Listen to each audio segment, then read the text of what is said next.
I mean, even by slowing the speed down, or even while slowing the speed down, 98 peak, 7,900 spin. That's pretty good. That's really good. All right, guys, welcome back. So today we have another set of PXG irons to review with you guys. Last week we looked at the new Gen 7 P and XP irons, Michael. Thoroughly impressed with the performance in those. Definitely the flagship and sort of, you know, premier line from PXG, their Gen, whatever, generation, sort of so on and so forth, that family. But we have a product that falls into a lower price bracket, which is always a good thing, and offers a little bit more in the way of game improvement. Yeah, correct. PXG Black Ops.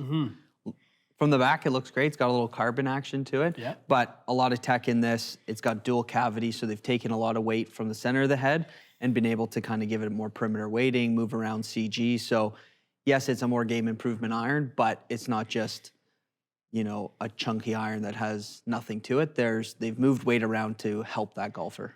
Yeah, I mean, it's definitely of the stronger loft variety, isn't it? For sure. It's got some really strong lofts, as we did see, to be honest, in the XPs with the Gen 7s. But this is a bigger frame.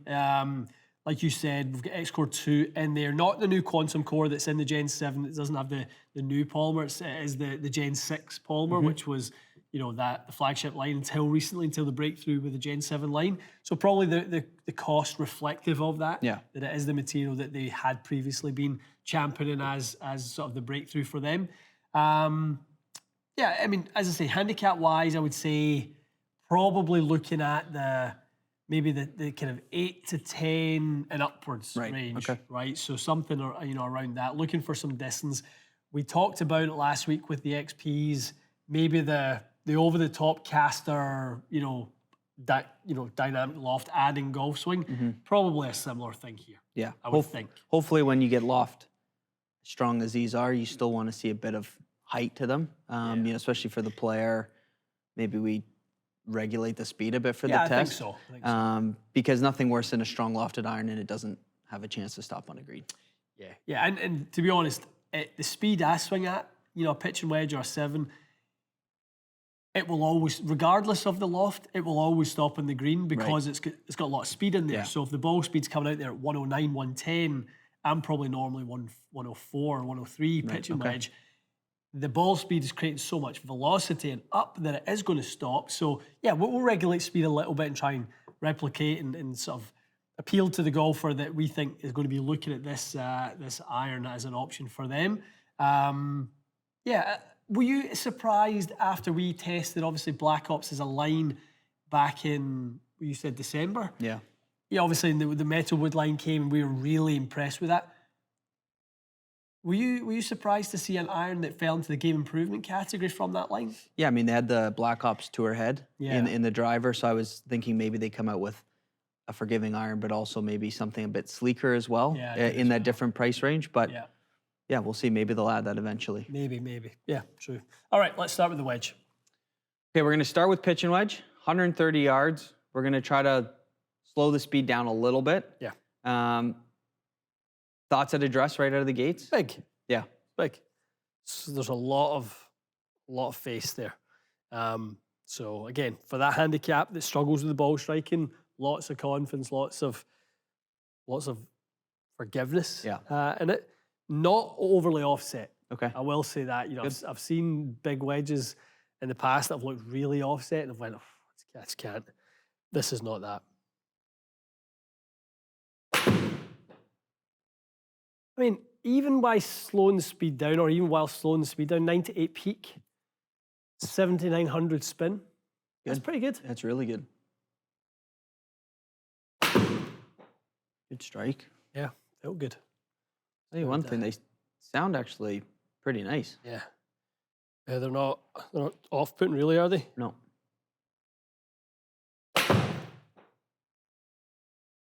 These irons sound really good. I think they do sound nice, don't they?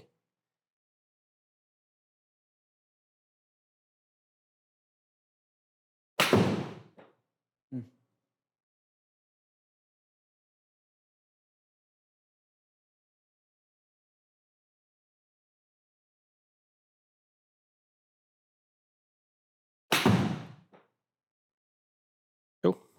Nice wedge. Okay, moving into the 7-iron, we've got the pin at 160. Pitching wedge, though, was good. It was impressive. It was really nice, wasn't it? I didn't see anything that told me this thing's going to be, you know, so jumpy or just you know, you want to nuke off the face. Yeah. I didn't get that impression from that at all. No, and like I said, the sound it doesn't sound like a game improvement iron. Yeah, I think, you know, when people are seeing these stronger lofted spec sheets and they're like, wow, this is getting out of control. I don't think I've ever tested a wedge that I went, wow. Yeah. That thing's just went off on me. Like, how do you control that? I've never experienced that really with a wedge. So, like we talked about last week, there is a point at which, you know, when you get to less loft, and it's normally 7, that transition seems to happen, where you get a little bit more of the performance that's packed into the head. So I'm more curious about this and whether I'll struggle to hold this one back. Okay.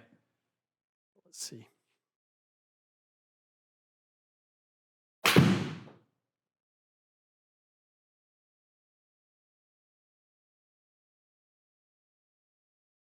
Pretty good.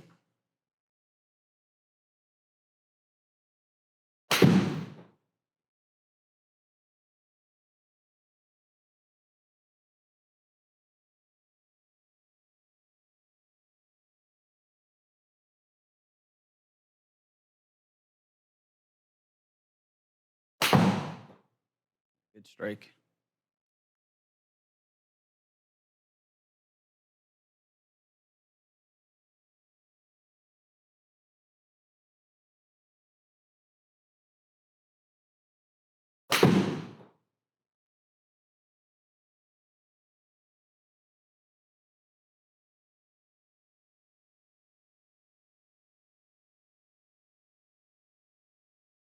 All right, into the 4-iron, 19 degrees of loft on this thing. So we're talking, you know, driving iron, spec.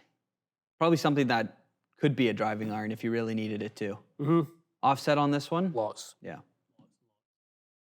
So, yeah, no, I don't think that, again, this is just for the player who just doesn't hit long irons anywhere.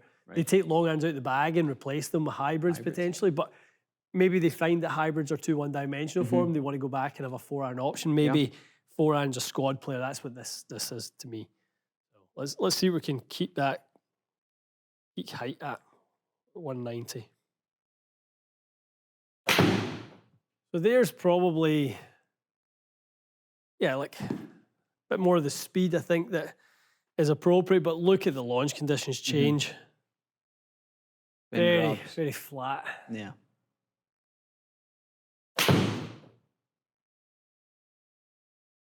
Sounded good.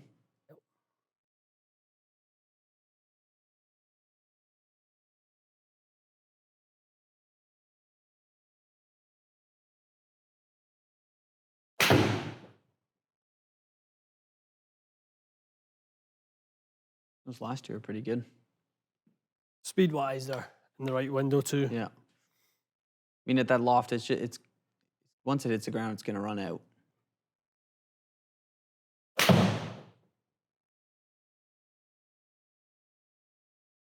Okay, so we want to test the 4-iron full speed, your normal speed. Yeah.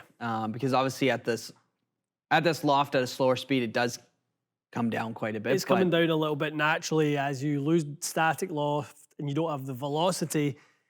And this is a lot of where people need to be able to make the differentiation between their swing and the specs of the clubs, which is why we advocate getting fitted always, because it's hard to, you know, figure out where the transition points are in the swing. Where do you just not bother anymore with irons?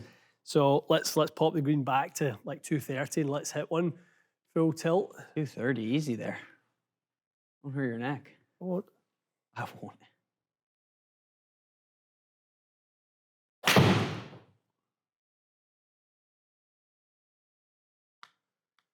Good example there. Didn't really hit that one all that well. Got away with it. A clanky one, 226 in the air. 3,300 spin. Yeah.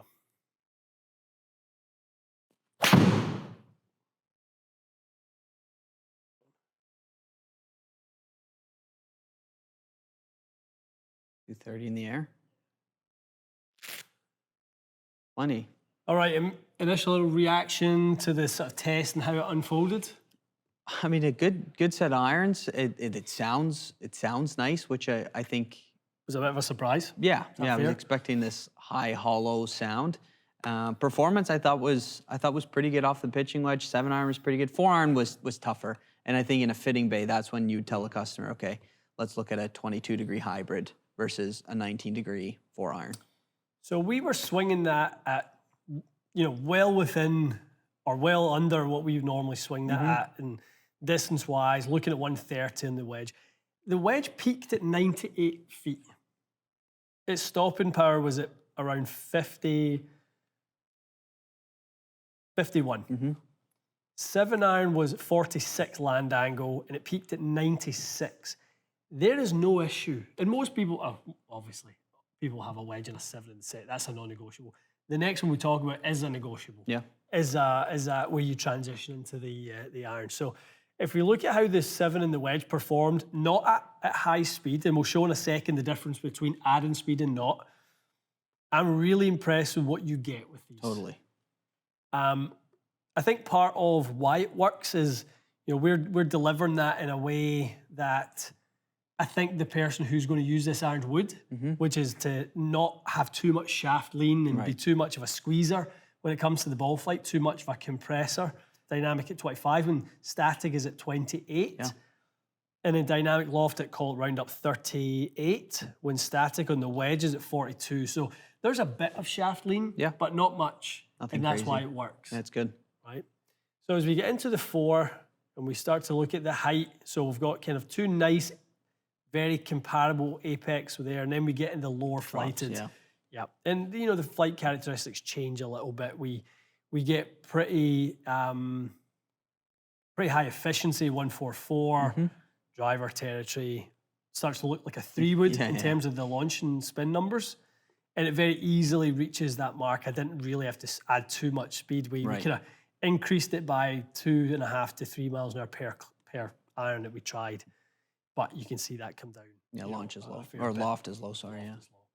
So for most people, that 4-iron is probably not ideal to have that amount of run because those are really well-struck ones. And, the reality is we're not going to hit all of those irons like that. And the ones we miss it will go lower. Right. But here's the kind of difference if we want to look at it from if you add the velocity. So the launch and spin kind of stay the same for the most part. But when you add in the club head speed to go from 86 to 99, that's where this iron is excelling. Keeps the efficiency. The delivered loft is the same, but we get this apex that's entirely different. It's over 110 feet at that point. That's when it becomes more useful to you. Totally. Yeah, it's a ball speed monster. I mean, again, driving iron territory. Yeah, definitely going to be a nice iron to help bridge the gap because I think 5-wood for me is probably a 150 ball speed club, so it kind of helps bridge that gap. Whereas a non-traditional 4-iron, may not get you there. Maybe 137, 138, and that's when you've got some gapping issues into the woods, which is a whole other set of problems. But as far as these Black Ops irons goes, we're talking about 25, a little over 25% cheaper than Gen 7. I think I've got my math about right on that. But it's great value. Totally. If you're in that handicap range, I mean, they sound good, they perform. Obviously, go get fit because, for some, that 4-iron coming in that low might, affect your game. But all around, really good set of irons. Really, really good set of irons for that demographic. Impressed, guys. I think a lot of you out there should be paying attention to that. That's one to add to the list when you go and get fit. I think that's a good point. I would love to see if there's a Black Ops tour. I hadn't actually thought of that. I would imagine one comes. Maybe something in the shape of like an 0311T, that old shape that's become the 0317 CB and ST. But I think something in that shape with more of a probably an X-Core 2 polymer in there as well. PXG, if you're listening, I think that would do well. You can pay us the royalties. Hey, Michael. All his idea. Impressed with those guys, and if a tour follows, I think that would be the cherry on top of what is a really nice 100%. option for you guys out there. All right, guys, let us know what you think of these. Does this change your mind? Would you maybe not think Gen 7 and maybe go Black Ops in terms of the... Because I think there's a bit of overlap in the XP, the Gen 7 XP, obviously Quantum Core. You need to test them head to head and see what worked best for you. I think the look of 0311 XP is to more people's sort of taste and things like that. I think it's a much sleeker package, but at that comes a cost. You know, there's made to such fine tolerances and stuff like that. Some people may let a little bit of that go because they feel, well, my ball striking's not that strong anyway. I'm probably not going to see the full effect in that. That's when maybe you look at something like Black Ops, but I think lots of people will like these. Impressive. Good stuff. All right, stay tuned for more, guys. We will see you again soon.